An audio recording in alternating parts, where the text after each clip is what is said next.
Medieval philosophy is the philosophy of Western Europe from about 400 to 1400 AD, roughly the period between the fall of Rome and the Renaissance.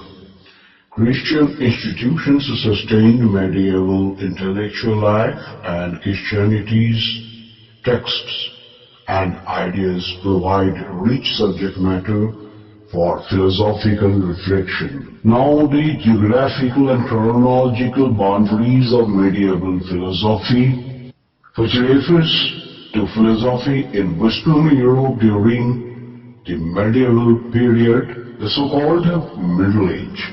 The notion of a Middle Age was introduced in the 15th century for the period between the decline of classical pagan culture in Western Europe and what was taken to be its rediscovery during the Renaissance. The organizers of the nation of the Middle Age was thinking primarily of the so-called Latin West, the area roughly speaking of the Roman Catholicism, while it is true that this region was to some extent unique, culturally separated from the neighbors.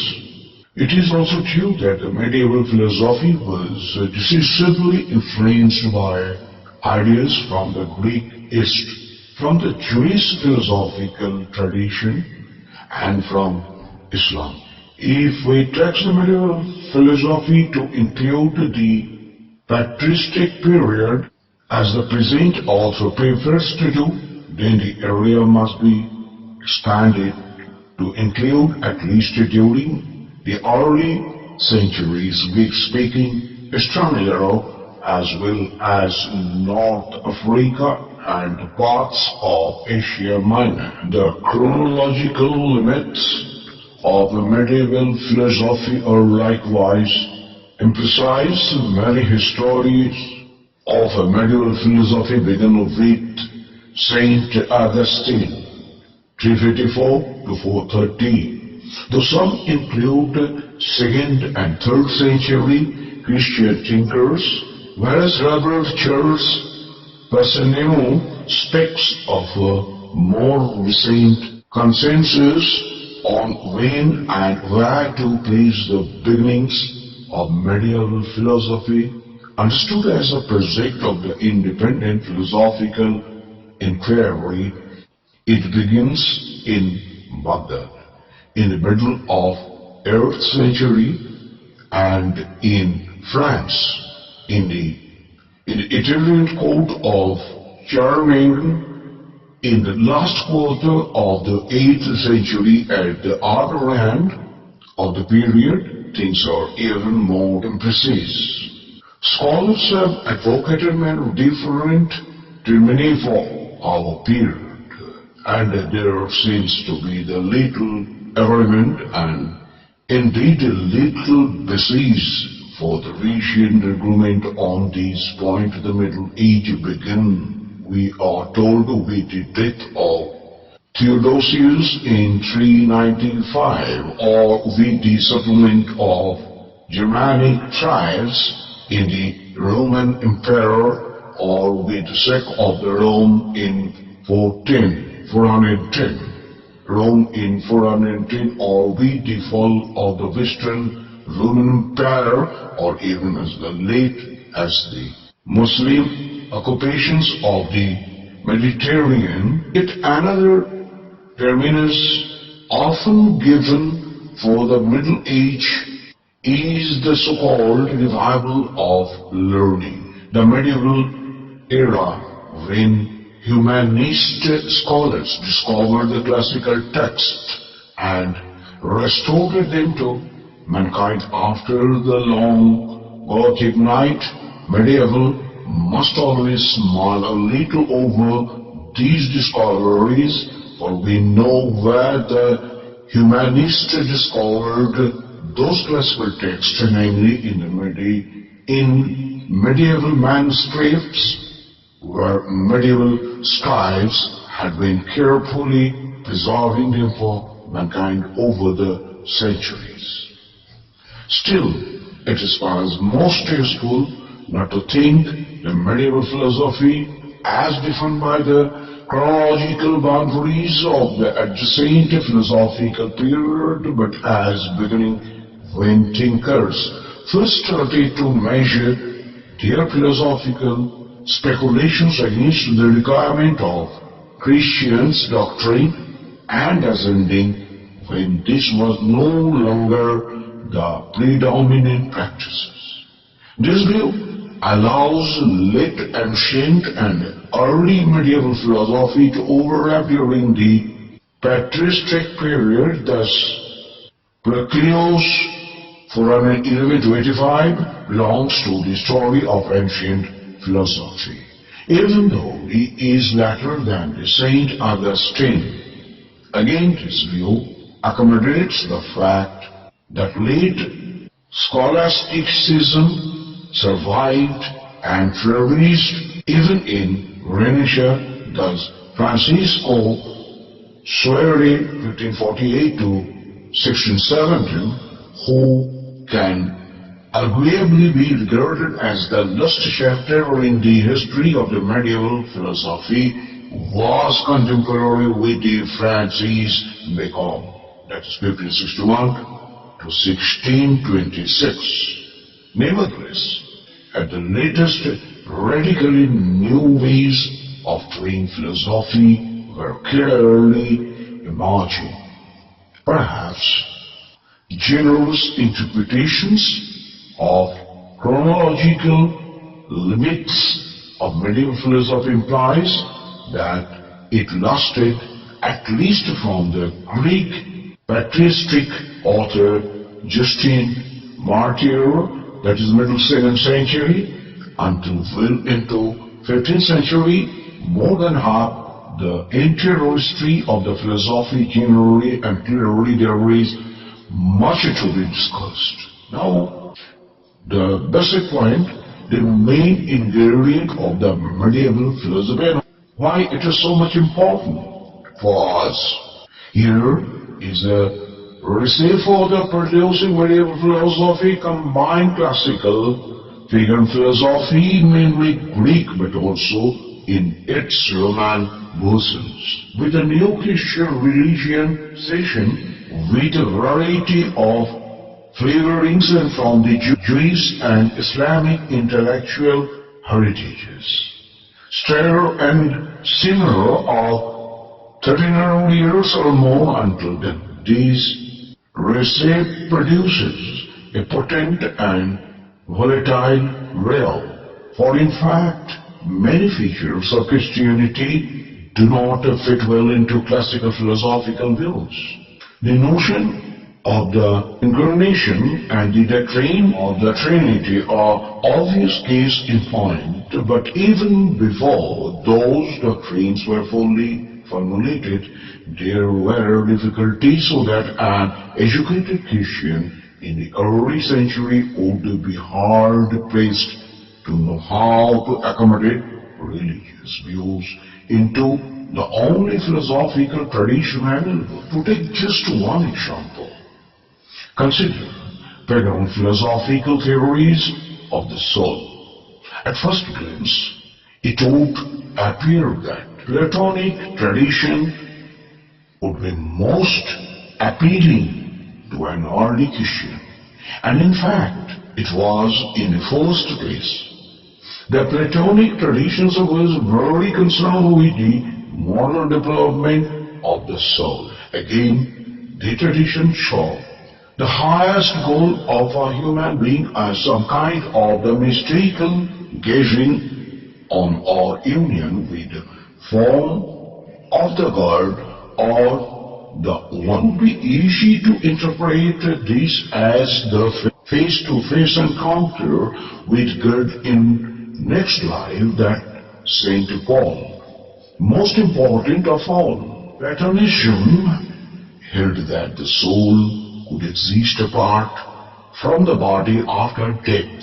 This would obviously be appealing to Christians who believed in an afterlife. On the other hand, there was another crucial aspect of the Christianity that simply made no sense to Platonists. This was the doctrine of the resurrection of the dead at the end of the world. Platonism allowed for reincarnation, so there was no special theoretical problem for a Platonist about the soul re-entering into the body. For a Christian, this resurrection was something to look forward to.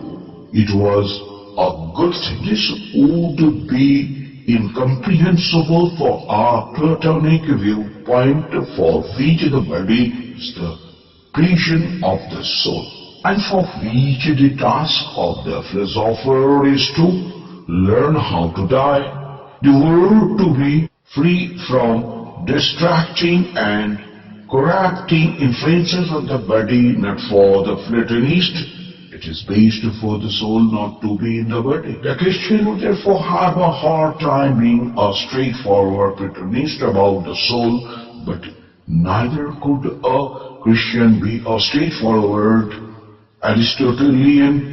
Aristotle's own view on the immortality of the soul are notoriously austere, and he was often interpreted as denying it outright. All the harder, therefore, to make sense of the view that resurrection of the dead at the end of the world is something to be joyfully expected. This problem illustrates the kind of difficulties that emerge with the above received for the medieval philosophy. Educated early Christians surviving to reconcile their religion in terms of the only philosophical traditions, they would plainly have a lot of work to do. Such tensions may be regarded as the motors that drove much of the philosophy throughout the period. In response to them, new concepts, new theories, new distinctions were developed. Of course, once developed, these tools remained, and indeed still remain, available to be used in the context that have nothing to do with Christian doctrine. Readers of the medieval philosophy who go on to study John Locke, for instance, will find it harder to imagine how these famous discussions of the personal identity in the essay concerning human understanding could ever have been written if it were not for the medieval distinctions between person and nature, worked out in dealing with the doctrines of the Incarnation and the Trinity.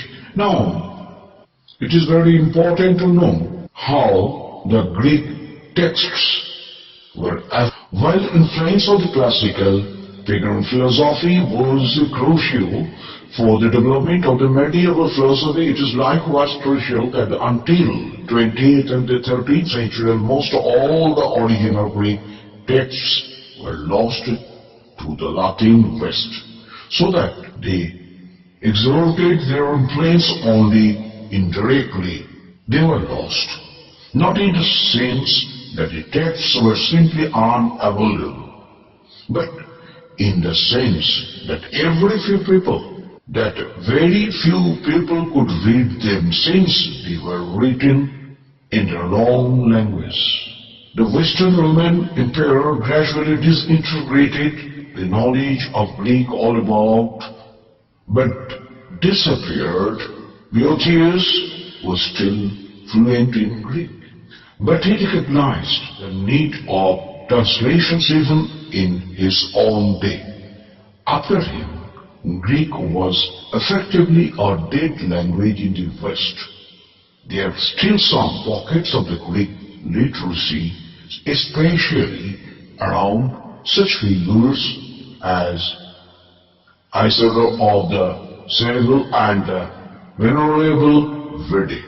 preserving the transmitting ideals of ancient learning but making little impact on the medieval philosophical thought.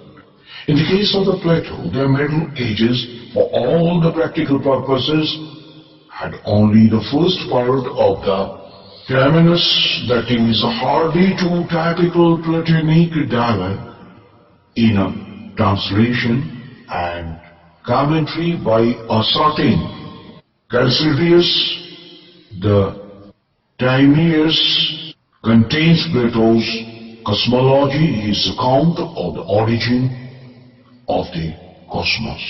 There were also translation of the Meno and the Phaedo, made in the 12th century by a certain Henry Aristophus and Catania.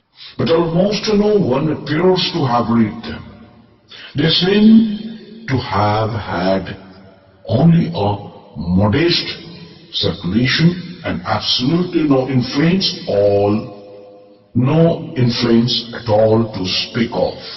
There had been a few other Latin translations made even much earlier, but these vanished from circulations before the Middle Age that very for long. Cicero himself had translated the Proto-Julius and a small part of the Timaeus, and in the 2nd century Apuleius translates the Phaedo, but this translation disappeared after the 6th century and had very little effect on anyone. Still, while it is important to emphasize these essence of the primary text of the Greek philosophy in the Latin Middle Age, it is also important to recognize that the medieval knew a good deal about the Greek philosophy anyway.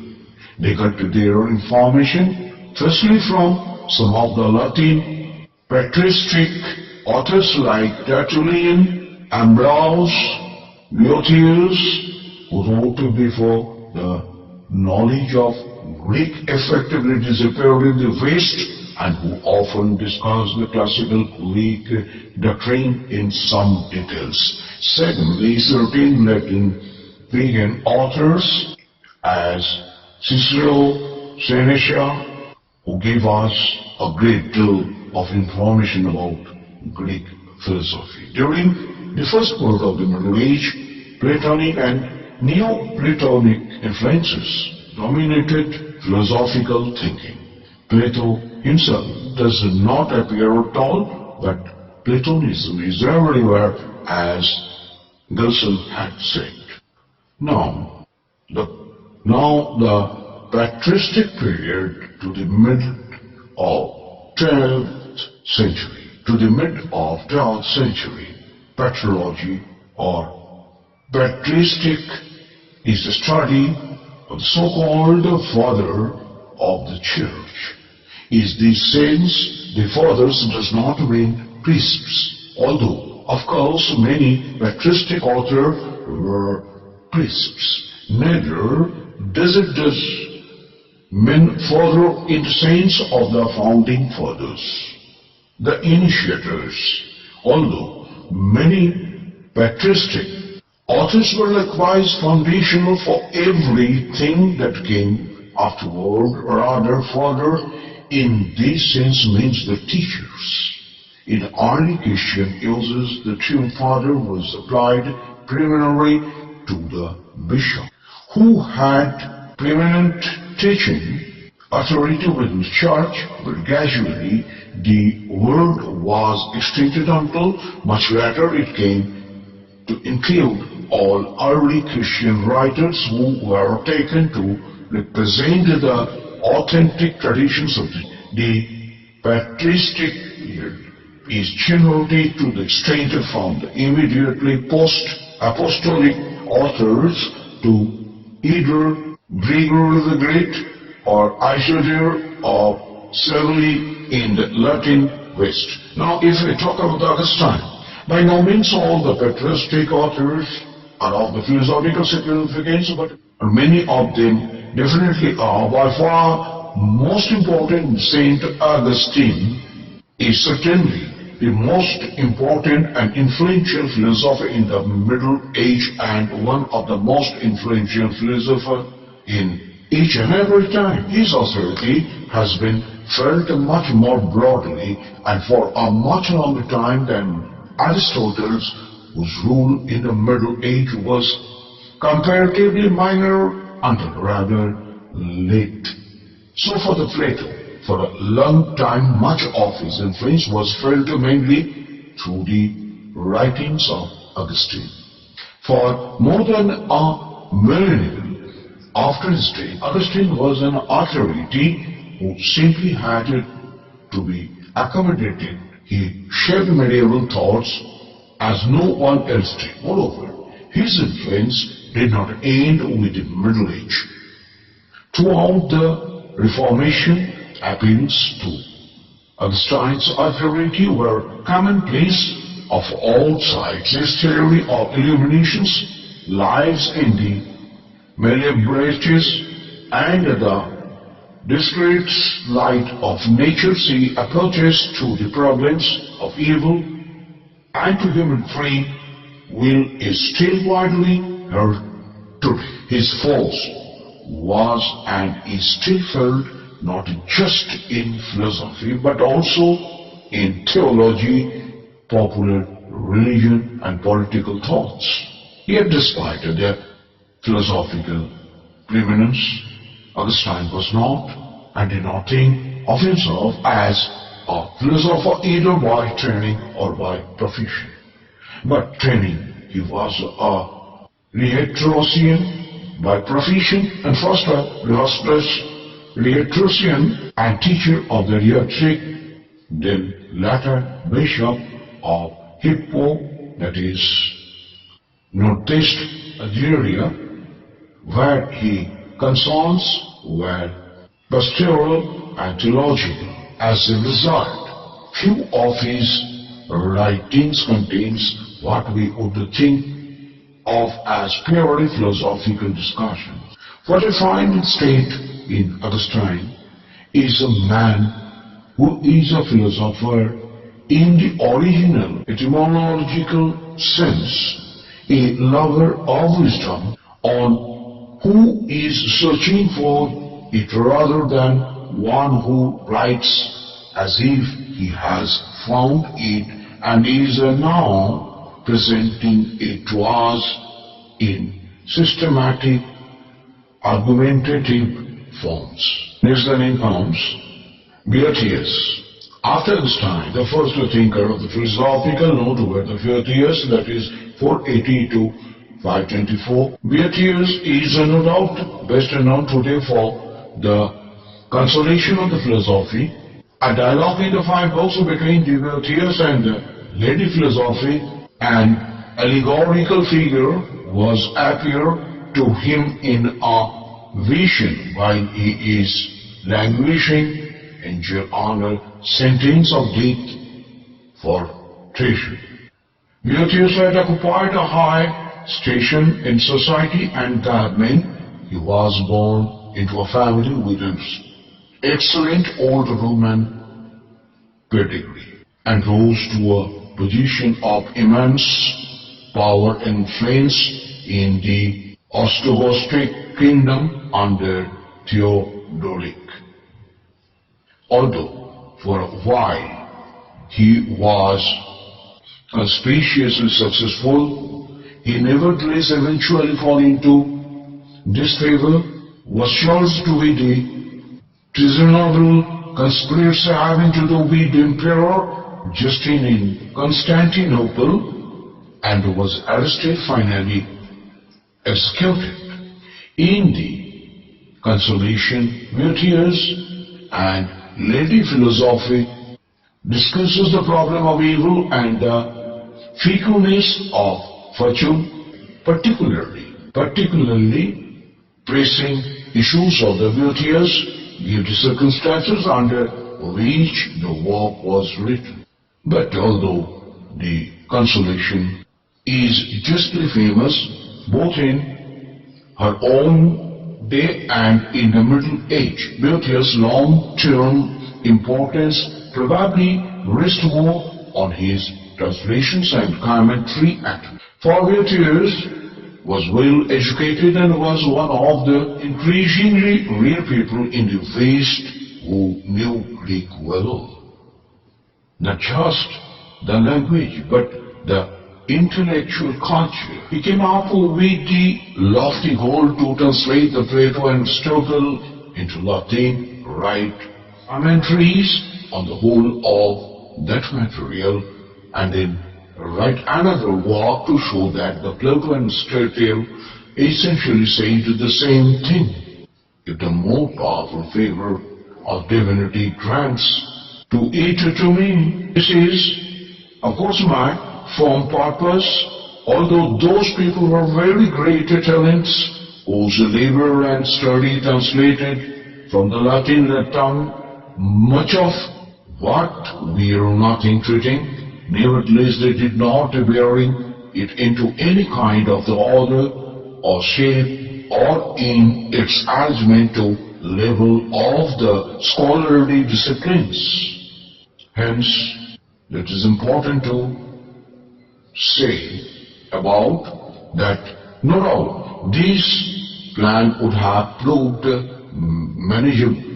He told, I will not fail to bring the views of Aristotle and Plato together into a kind of harmony and show that they do not, as most people, that is the thing, disagree about everything, but rather agree on the most things, especially in philosophy. No doubt that this plan would have proved unmanageable even if Boethius had not been executed in his mid-40s. In particular, while the Inconsolation certainly shows the knowledge of the Timaeus, Boethius does not appear to have actually translated any Plato at all, despite his intentions.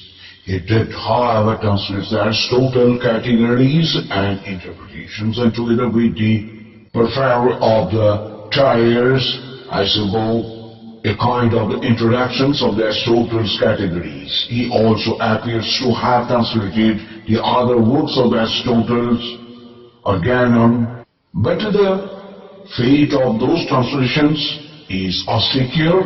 They did not circulate widely until much later. In addition to his translations, Boethius wrote a number of the logical treatises of his own. This is first of all a commentary on Aristotle's topics, which is no longer extant. Whether or not he translated the posterior analytics, there may have been a commentary on it, but if so, has not survived and did not have any influence over the readers. Boethius is also important for having introduced the famous problem of universal in the form in which it was mainly discussed throughout the Middle Age. He also proved to be influential in the 12th century and afterwards for the metaphysical views and contained in the series of the short studies known collectively as the Theological Treatise. Now, after Boethius, as the classical Greco-Roman would grow even more distant to philosophy and did not some extent to the culture, similarly extended a period of the relative stagnations, a period that lasts until after the year 1000. There were one short-lived bright spot. However, the late 8th and early 9th century court of the Charmassian and his successors as Carolingian period. The most philosophical figure in this period was John Scotus Eriguian, Irismon, who was at the court of the church and dwelt around 850. Curiously, the knowledge of the Greek was still not quite dead in Ireland, and even at this late date, the Eriguian brought a knowledge of the language with him. Amongst the translations of the writing the writing of Pseudo-Dionysius are surely the most important influence on Pseudo-Dionysius. The true identity of the man we call the Pseudo-Dionysius is known, but he lived probably in the late 5th century, somewhere in the Greek-speaking Near East, and was very much influenced by the late Neoplatonist Proclus. However, he claimed to be a certain Dionysius, who is reported to have been among the philosophers on the Areopagus in Athens, when St. Paul was there to preach. Most of the audience on the occasion laughed at Paul, that is St. Paul, and his noble doctrine. But some of them joined him because believed, including the Dionysius of the Areopagus and the woman named Damaris and other with them. Damaris and the other have disappeared without a trace, but our unknown letter author pretends to be the Dionysius mentioned in these stages. The Pseudo-Dionysius writing consists of 4 treatises and a series of 10 letters. The most philosophical important of them are the 2 treatises on the divine name and on the mystical theology. Through them the Latin waste was introduced to what is sometimes called darkness mysticism. Very important, darkness mysticism.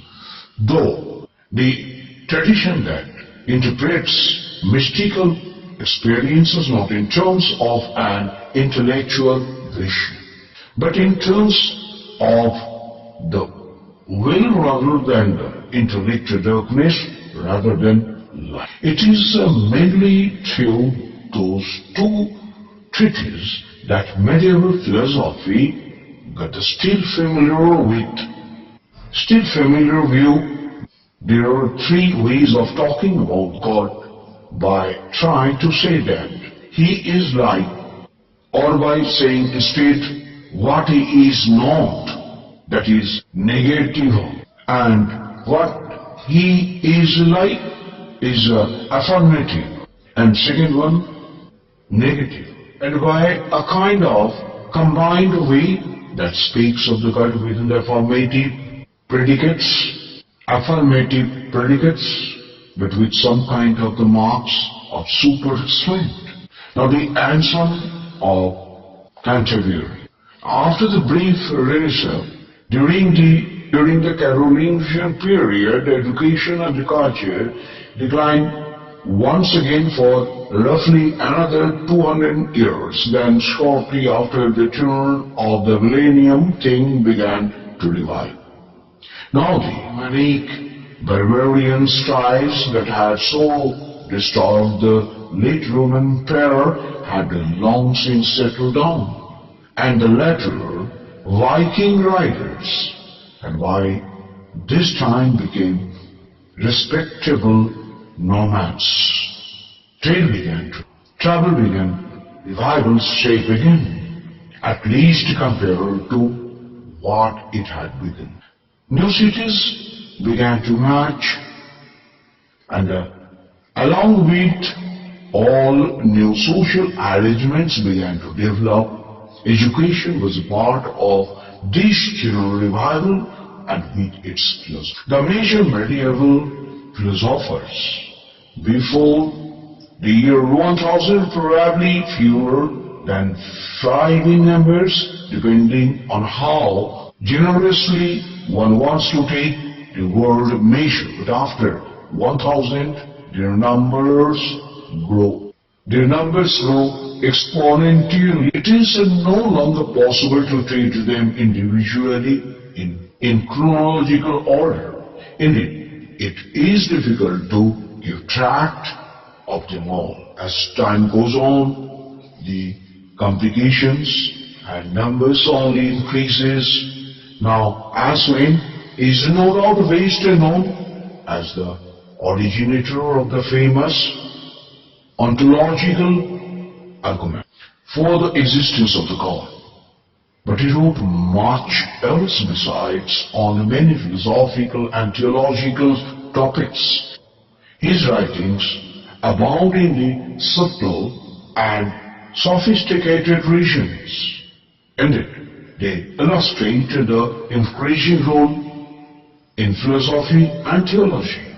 Now, if we take the period of the Now I will talk about the Peter Abelard. By the early 20th century, Peter Abelard was also one of the most colorful figures in the entire history of the philosophy. His affairs with Heloise and his consequent castrations are of the stock of legend, and his controversy with much more traditional Bernard of the Clairvaux has also enhanced his reputation among those who have viewed him as a champion of the region over author. Peter Abelard's philosophy is strikingly original. His views on the logic and what we would call philosophy of language are sophisticated and noble. Indeed, he is a serious contender for the title of the greatest logicians of the intermediate period, early or late. He is one of the first nominalists and certainly the first important one. His writing on the ethics put a new and very strong emphasis on the role of the gens intentions rather than exterior actions. He also wrote on theological topics such as Trinity. Abelard's disputatious personality alarmed those who were more comfortable with the older style. He was subjected to the ecclesiastical censure during his lifetime, a fact that no doubt contributes to the relatively few explicit citations of him in the late Middle Age. Nevertheless, it is undeniable that his influence was widespread. Now, as with the previous generalization, this is simply a different way of doing philosophy. In passing from the earlier to the latter Middle Age is a transmission from one to other. Now, last of all, I will like to say, the culture, the understanding, the knowledge of the medieval philosophy is much more important. Just to know the trends, the ideologies, the history of the philosophy upon which modern philosophical ideas and concepts are being developed. We should consider the roots of the philosophy, how the thinkers thought within time, how it developed, how the branches came, the interactions, the logics, the meaning, the ideas, and surely this will enrich the modern philosophy. That's for the day. Thank you. Thank you for watching this episode.